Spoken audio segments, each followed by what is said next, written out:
Assalamualaikum. My name is Ikra Ishrat. I hope you are doing well. So in today's lecture, we will discuss about the sum starting and initial concept of present continuous tenses. So let's start. जो हमारे present continuous tenses sentence होते हैं उर्दू में, उनकी पहचान ये है कि उनके एंड पर आता है रहा है, रही है, रहे हैं। जैसे वो स्कूल जा रही है, अली आम खा रहा है, इस तरह के टेंसेस जिनके आखिर में आ रहा है रहा है, रही है, रहे है। तो जो हमारे प्रेजेंट कंटिन्यूस के टेंसेज होते हैं उनकी फॉर्म ऑफ वर्ब होती है first form of verb plus ING. Like eat, हमारी फर्स्ट फॉर्म ऑफ वर्ब है ना ईट, एट, ईटन, तो आपने फर्स्ट यूज़ करनी है यानी ईट और प्लस आईएनजी यानी ईटिंग। इसी तरह से हमारे हेल्पिंग वर्ब जो है वो हर टेंसेस के लिए डिफरेंट होते हैं। जैसे लास्ट प्रीवियस लेक्चर में आपने देखा होगा कि हमारे प्रेजेंट इंडेफिनिट के जो हेल्पिंग वर्ब थे वो थे डू और डज। तो हमारे कंटिन्यूस के हेल्पिंग वर्ब होते हैं is, are, am. We always use is with the singular person like he, she, it and the single name. और are use करते हैं हम with the plural person except I, like we, you, they, more than one name. और am use करते हैं हम हमेशा I के साथ। like हमने हमेशा ये बोला I am, कभी ये नहीं कहा कि I are, I is। ठीक है, ये चीज़ें जिनको टेंसेस वगैरह नहीं आते, थोड़ी बहुत भी इंग्लिश आती है या आपको बोलनी नहीं आती, आपने किसी को सुना ही हो, तो आपने कभी ये नहीं सुना कि I are, I is। आपको इतना तो पता होगा कि ये I am में होता। तो ही, शी, इट, और जब सिंगल नेम आ जाए यानी सिर्फ एक ही नाम है, जैसे अहमद है तो आपने इज़ लगाना है। अब आर आ गया है यानी प्लूरल पर्सन होंगे, लाइक वी का सेंटेंस आया, यू का आया, दे का आया या मोर देन वन नेम है, तो उनके साथ आपने आर ही लगाना है हमेशा, और आई के साथ हमेशा लगता ही है एम है। तो अब हम आते हैं अपने सेंटेंसेस की तरफ। तो पहला हमारा सेंटेंस है वो मोबाइल खरीद रहा है। तो हम लिखेंगे ही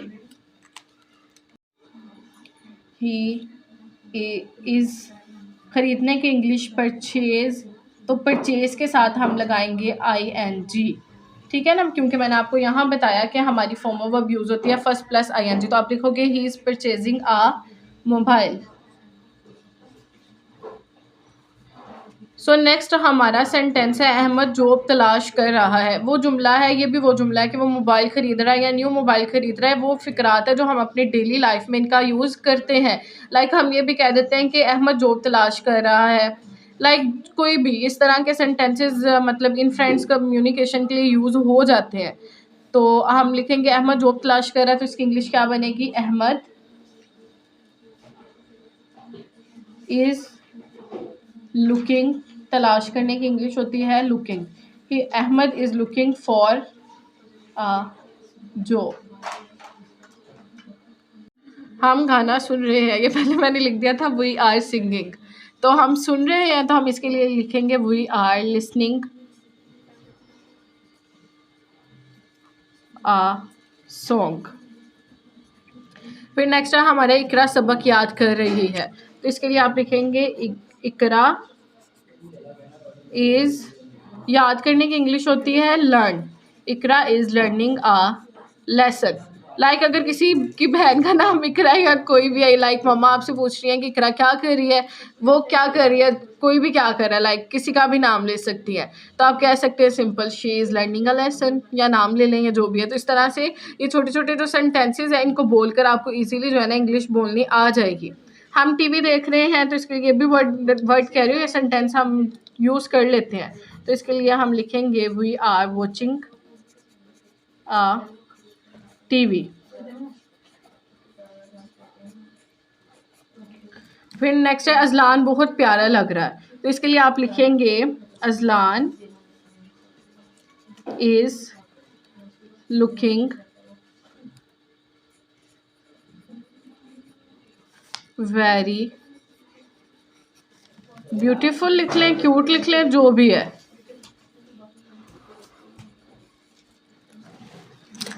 सो नेक्स्ट हमारा है अरहम खेल रहा है।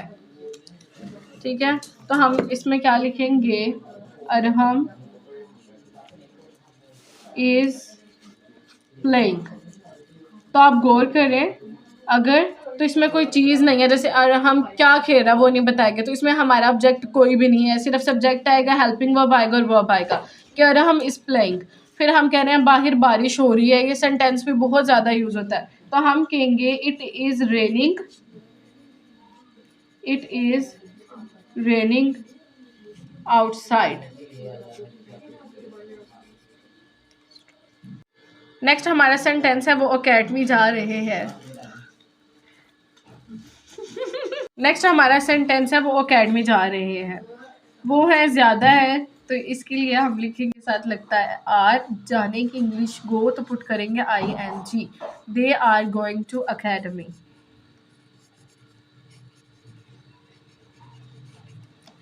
नेक्स्ट हमारा वो मुझे घूर रही है। ये सेंटेंस भी यूज़ होता है, तो आप इसके लिए कह देंगे she is staring at me.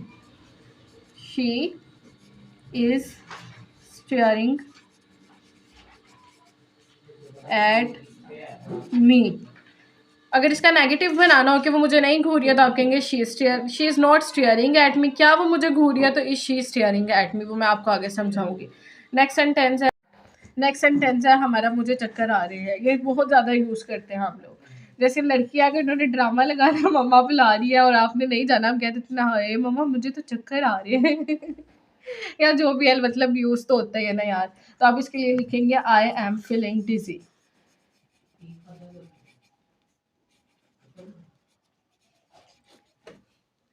बच्चा भूख की वजह से रो रहा है, तो आप लिखोगे द, या आ भी लिख लें, the child is crying for hunger.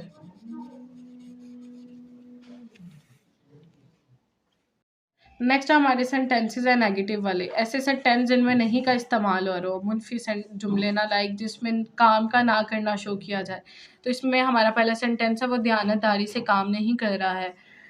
He is not, सबसे पहले आपने सब्जेक्ट पुट करना है हेल्पिंग वर्ब विद नॉट, क्योंकि आपका मुनफी है जुमला ये। He is not working honestly. तो हमारा ये सेंटेंस मुकम्मल होगा, he is not working honestly. Next है हमारा मैं वक्त ज़ाया नहीं कर रहा हूँ। ये भी यूज़ होता है, हम जुमला बोल लेते हैं ये वाला भी।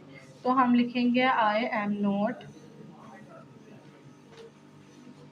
Wasting time. अगर सेंटेंस लाइक आप ये भी कह सकते हो आई am not wasting my time, मैं मेरा वक्त ज़ाया नहीं कर रहा, या मैं वक्त नहीं ज़ाया करता, I am not wasting time. हम यहाँ किसी का इंतज़ार नहीं कर रहे हैं। वी आर नॉट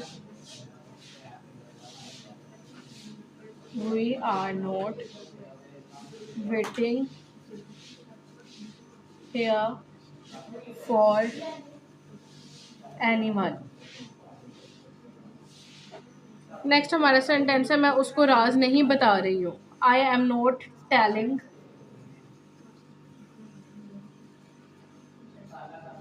मैंने आपको कल भी एक सेंटेंस बताया था जिसमें मैंने आपको ये बताया था कि इनमें मतलब वाज़ह नहीं हो रहा होता कि लड़के की बात कर रहे हो या आप लड़की की बात कर रहे हो। राज नहीं बता रही हूँ, ये तो पता चल रहा है कि लड़की मुखातिब है, लेकिन किसको नहीं बता रही हूँ, वो जिसके बारे में कह रही है वो कोई लड़का है या लड़की, तो हमें ये नहीं कंफर्म हो रहा होता। तो आपने अकॉर्डिंग टू सेंटेंस मतलब उसको देखना है। अगर आप लड़के के बारे में बात कर रहे हैं तो आप हिज लगाएंगे, और अगर आप लड़की को बताने की बात कर रहे हैं तो आप हर लगाएंगे। तो लाइक मैं लिख देती हूँ I am not telling her secrets. अम्मी चाय नहीं बना रही है, तो हम लिखेंगे mother is not making tea. So आज का लेक्चर हमारा यहीं तक है। ये आगे कुछ सेंटेंसेस हैं नेगेटिव के लिखे हुए, आप इनके स्क्रीनशॉट ले लें और आपने खुद इनकी प्रैक्टिस करनी है और देखना है कि आपको मतलब समझ आई है कि नहीं। तो आप ये स्क्रीनशॉट ले सकते हैं। पहला है सेंटेंस वो हमें मिलने नहीं आ रहे हैं, ठीक है, और बाकी ये है हमारे 4 सेंटेंस आगे। तो आप इनका स्क्रीनशॉट एक ले लें, तो आपने इनको खुद इनकी प्रैक्टिस करके देखनी है। तो मैं इनके आंसर इंशाल्लाह कल शेयर करूँगी, तो आप वहाँ से टैली कीजिएगा और देखिएगा कि आपने इसको सही लिखा है या नहीं लिखा। तो इंशाल्लाह हमारी मुलाकात होगी नेक्स्ट लेक्चर में। तब तक आप रखें अपना बहुत ख्याल और मुझे दें इजाज़त। और उससे पहले ये कि आप मेरे चैनल को सब्सक्राइब कर दें, बेल आइकन के बटन को प्रेस कर दें ताकि आपको नोटिफिकेशंस मिलती रहें। तो बहुत बहुत शुक्रिया, मुझे दें इजाज़त। फ़ी अमान अल्लाह।